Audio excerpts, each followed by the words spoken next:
Welcome to the Scottish Rite Journal podcast, an audio presentation of the Scottish Rite Journal, brought to you by the Supreme Council of the Scottish Rite, Southern Jurisdiction, Mother Supreme Council of the World. This week's article is A 14th Degree Mason Who Made a Difference, President James A. Garfield, by Brother James A. Marples, 32nd degree, and comes from the July-August 2023 issue of the Scottish Rite Journal. For most people, little comes to mind when they think of President James A. Garfield.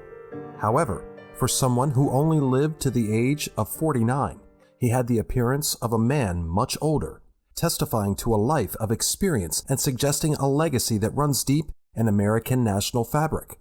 He embodied America, serving his nation in life and even after death. Garfield was born into poverty in Ohio.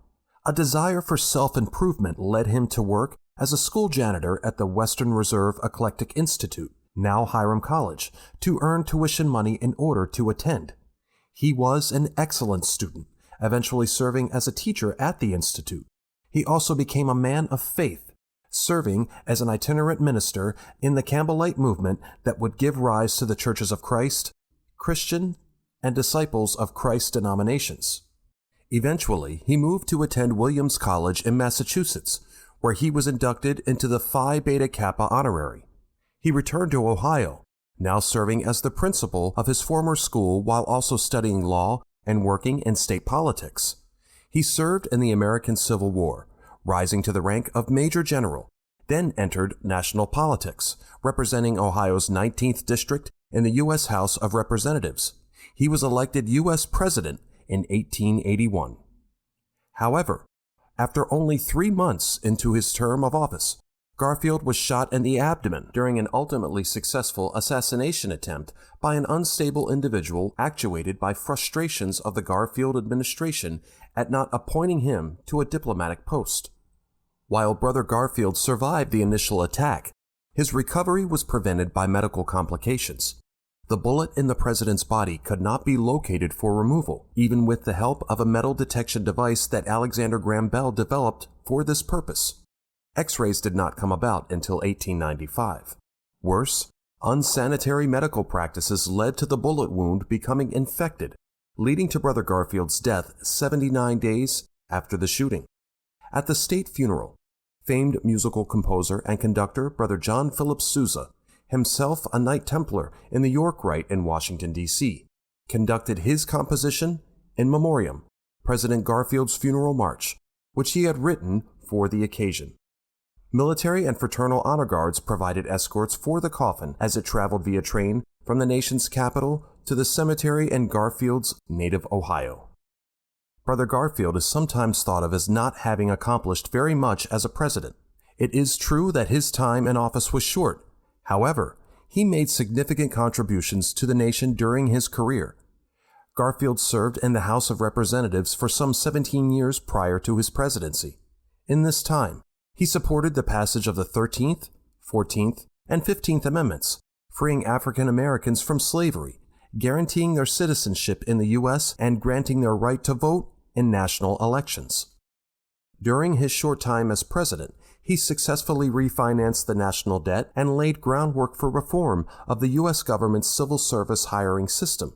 His tragic death spurred his successor, Chester A. Arthur, and Congress to begin the process of hiring government workers based on individual merit rather than on political patronage and favors. In Masonry, James Abram Garfield was initiated as an entered apprentice and passed to the degree of Fellowcraft in Magnolia Lodge No. 20 in Columbus, Ohio. He was then raised a Master Mason in 1864 at Columbus Lodge No. 30 in Columbus, Ohio. During the time he was a congressman in Washington, D.C., he affiliated with Pentalpha Lodge No. 23 as a charter member in 1869. He became a Knight Templar in 1866 in Columbia Commandery No. 2 in Washington, D.C., a commandery that had a large presence in Garfield's inaugural and funeral processions. A point of interest is Garfield's receiving the 4th through 14th degrees, inclusive, from Sovereign Grand Commander Albert Pike in 1872.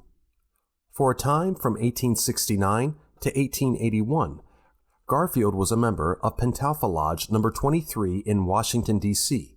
On February 24, 1871, Albert Pike was made an honorary member of this same Pentalpha Lodge. This occurred just a few months before Pike conferred the Lodge of Perfection degrees on Garfield. In another twist of fate, the eminent Masonic scholar Dr. Albert G. Mackey, 33rd degree, moved to Washington, D.C. in 1870 and affiliated with Landmark Lodge number 19, also in Washington, D.C. Thus, in a very small district were contained some of the most brilliant Masonic minds in the persons of Garfield, Pike, and Mackey. Brother Garfield was also a scholar in his own right. He taught both Latin and Greek, and he had a great aptitude for mathematics. Indeed, he even published a proof he authored on the Pythagorean theorem in 1876. As the 47th problem of Euclid is one of the symbols of the Master Mason's degree, it should be of particular interest to members of the craft that Brother Garfield focused so heavily on a notable mathematical problem that teaches Masons to be general lovers of the arts and sciences.